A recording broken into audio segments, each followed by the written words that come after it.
歡迎嚟到尼斯達的英文教室。呢一課我哋會講 why 同埋 because。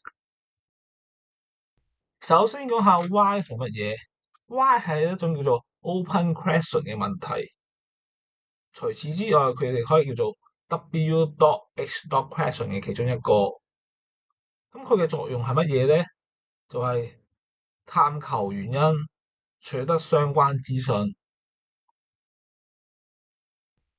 先講下咩係 open question。open question 另一種嘅問題就係叫 close question。open question 冇固定答案，回答者可以自由表達；而 close question 回答者只需要答 yes 或者 no。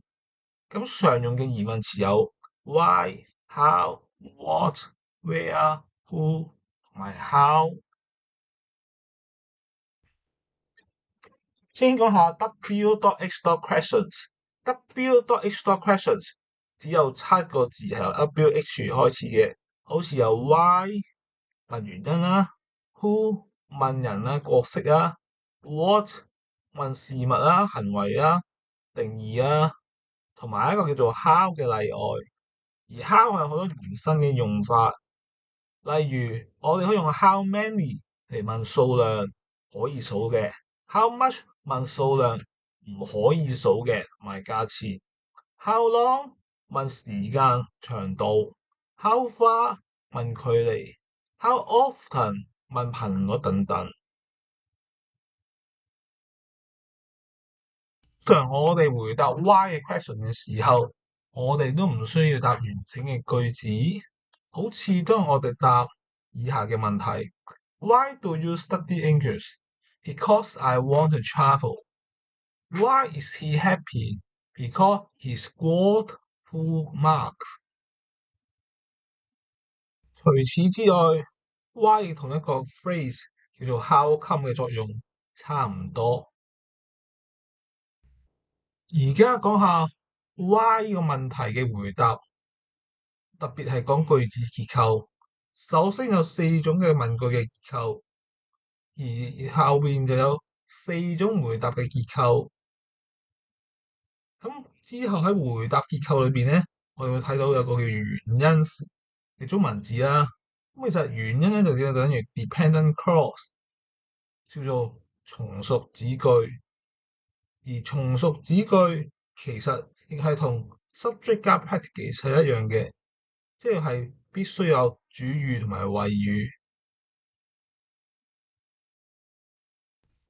而家講下 how come 啦，how come 嘅句式就係 how come 加主語加動詞，佢哋係唔需要加助動詞 do、does、did 嘅。而 why 就需要加助動詞，如果嗰個助動詞唔係 be 嘅話，而如果對於 be 動詞嚟講，就要 be 動詞做倒裝。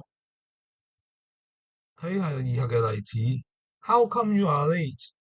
等於 Why are you late？ 呢個我哋擺喺前面度做咗倒裝啦。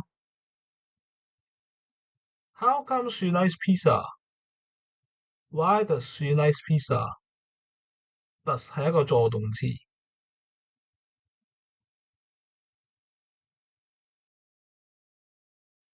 輪到 because 啦，because 即係中文嘅原因，因為喺主句之前，because 主句喺後邊。一般嚟講，我唔需要加逗號。例句有 I stay home because it was raining。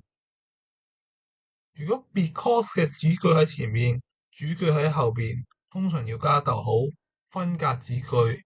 Because it was raining, I stay home。輪到 because 更多嘅例子，喺呢啲例子嘅主要係學兩個生字。首先 ，all my classmates hate him because he's a real smart aleck in class。因為佢成日自作聰明，所以我啲同學都好討厭佢。Because my uncle is a Scrooge, he never buy any toys for my cousins。因為我叔叔係個孤寒種，所以佢從來唔會買玩具俾個表弟，schools 一定係用大街，因為佢係一個人名嚟嘅，而一個寫個小說嘅人名，我哋借嚟用代表吝嗇鬼啊、孤寒種嘅意思。多謝收看今集嘅尼斯特的英文教室。今集嘅內容係由藍豆教育中心贊助，想英文成績 grammar 好啲，請撳以下條 link。下次再見。